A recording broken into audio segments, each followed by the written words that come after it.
তো বন্ধুরা, আমার খুব কালো জাম খেতে ইচ্ছে করছিল।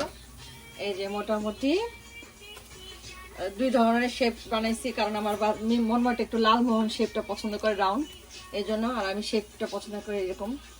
ভিতরে আবার একটু কালার দিয়েছি, এই ফুলে ফুলে উঠেছে। আবার দিব আরেকটা। আর এখন যে আবার আর বাকি বড়গুলো দিয়ে দিচ্ছি। আর এইভাবে হয় কি, আমি 2-3 বারে করি, কারণ অ্যাটলিস্ট তেলটা একটু কম লাগে তেলের মধ্যেই। আর এই তেলটা এমন একটা অবস্থা, এই তেলটা খাওয়াও যায় না, পরে ফেলে দিতে হয়। এই হয়ে গেল, এটা মোটামুটি ফুলে যাবে, এটা বাকিটা করবো।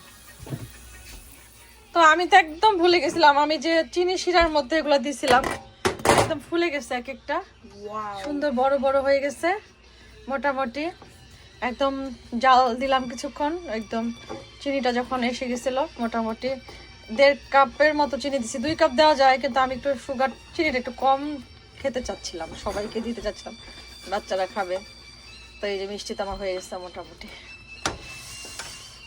এখন এটা সুগারটা বাকিটা টেনে নিবে, যত টানুক, ঠান্ডা হোক, ওটা আবার দেখাবো না। এই হয়ে গেল আমার মিষ্টি রেডি। আর খুব তুলতুল হয়েছে, যে দেখলে বোঝা যাচ্ছে, রাইট? একটা ভেঙে দেখাও বাবা। Sure. এই যে আমার মিষ্টি।